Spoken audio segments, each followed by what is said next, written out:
Hello, this is an online tutorial for those students doing the module EDU2011. I'm expecting now that you're thinking about your first assignment for this module.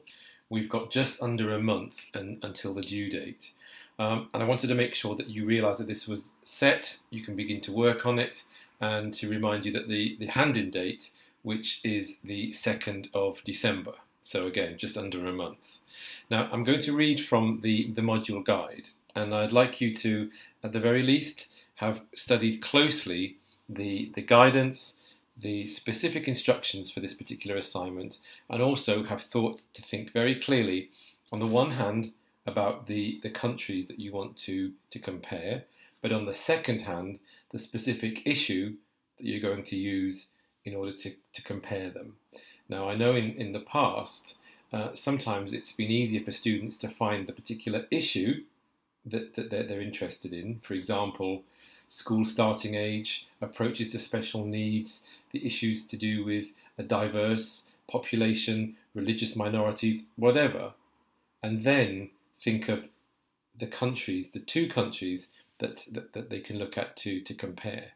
Obviously, the other side of the coin can work as well. It may be that you know specifically how policy or practice is in one particular country, in one part of the world, and you'd like to compare that with another one. So again, how you approach this will depend on your own interests, your own research, and the perspectives that you have. So if we look specifically at the assignment guidance, and I'll read it again from the overview here. It says that it's a 2,000-word essay, and it's a comparative analysis of two countries. So obviously, two countries need to be examined. People often ask me, can I do the UK as one of the countries? And my answer would be yes, if you think it's a relevant country for the particular topic that you've identified. But equally, remember that when we talk about, if you like, the state of Great Britain, that's comprised of nations, Wales, England, Scotland, and also Northern Ireland, that might have their own specific policy as education has been devolved to those parts of the United Kingdom. So be very careful about exactly what it is you're comparing. So, like it says on the guidance, you will undertake a comparative analysis in education of two countries of their choice. So you've got to find a focus or a specific issue. If you say, I'm going to compare the entire education system of Brazil with the entire education system of India, you might as well start now and you won't finish before the end of your degree. Rather, you need to think of a specific issue that you can look at in the context of those two countries. So really, I think finding the issue that you want to look at will be integral to this particular assignment. And I've got some examples of what these might be. For example, approaches towards early years provision, specifically related to primary or secondary phases, maybe curriculum subjects, topics, etc.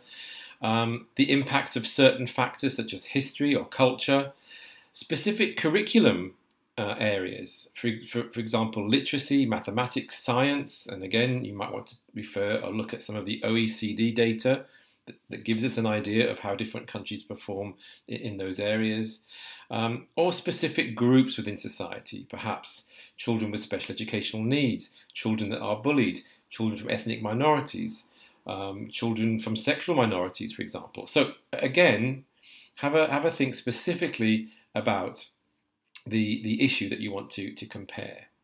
So in other words, like I say there, how is this common issue addressed in these two countries? And to answer that, yes, you're going to have to describe what they do, but you might need to think about political, historical, cultural, economic factors as well. So remember, your assignment is not just about how well you write, but it's also about how you showcase the breadth and the range of the research that you do. So don't, for example, if you've chosen the area of how does this country deal with bullying, and maybe you've chosen Sweden and the other country you've chosen is Brazil, for example, don't go to the library and expect there to be loads and loads of books that say bullying in Brazil and bullying in Sweden. It's very, very unlikely that you're going to find books that relate to that. So you're going to have to be very creative about how you find information about those countries, but also find information in a wider sense about the topic you've chosen. So for example, if you've chosen bullying and you're comparing country A with country B, you still need to look at the literature that relates to bullying in a much wider context. So don't underplay your research. Look for every opportunity to make links to the literature, even if it's not specifically about the countries that you've chosen. Now, obviously, you assume the reader knows nothing when we read your assignment. So initially, you're going to have to introduce to us what the topic is that you've chosen, what the countries are that you've chosen, and why you've chosen them. So that will form the introductory passages. Then obviously you might want to look at the theme of bullying throughout the entire of your assignment and intersperse what happens in country A, then country B, then country A, then country B. Or you might want to look at all of country A and then all of country B and then have some kind of comparison at the end. Again, how you direct and manage that is up to you. But again, you need to have a clear structure of how you're going to do that. So again, just to recap, it's two countries. Yes, you could use England if you want, or a country that you're from, perhaps. But again, you have to compare that with another country. And you also have to identify a theme that relates to education that you can compare. Now, there's a lot of literature that relates to why we would need to compare countries in an educational sense. Why should we care about comparative education? So it might be that somewhere in your assignment, either at the beginning or at the end in your conclusion, you talk about the value of comparing these countries and what you might gain from looking at how approaches and policy and practice is produced in different parts of the world. So again, remember, if you've got any questions, to contact one of the module staff to ask, are these two countries okay?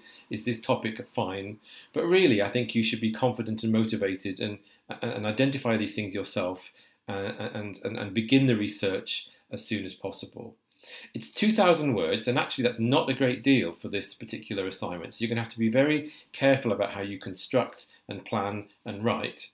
But again, we're not expecting you to count the quotes that you might use or tables or any other resources and citations, etc. So it's 2,000 of your own words, and the rest, if you like, can be there to support it. You might want to use appendices, you might want to use other resources to showcase and talk about what you want to discuss. But again, the main thing we want to see is the level of engagement with the literature. I was very impressed with some of you that managed to do the task, the poster task. That showed a great breadth of resources. Others were a bit slimmer and tended to focus on maybe poorer quality, lazier research such as websites, Wikipedia, etc. We would expect you to find better quality resources. And if you can't, like I said, find specifics about that country, then you will definitely find specifics about that particular issue that you've identified. So again, it's not an assignment that's designed to trip you up. It should be a very enjoyable assignment to attempt, as long as you're very clear about the countries you've chosen, the topic that you've chosen, and how you're going to structure that 2,000 word argument or discussion. Right. Remember as well that in year 2, we do expect you to know exactly how to reference correctly. You've had a year now to practice the Harvard referencing, so we would be expecting you to reference appropriately. Think about how you write. Give yourself time to proofread. Make sure that you submit on time. Had a student the other day that unfortunately missed the portal on Turnitin, and obviously that has an effect on that student's grade. So don't let yourself down by leaving things too late. Give yourself time to proofread, and again, seek any advice you need from the module staff if you need any further assistance. Okay, anyway, good luck with this, and I'll see you in the torch session. Thank you.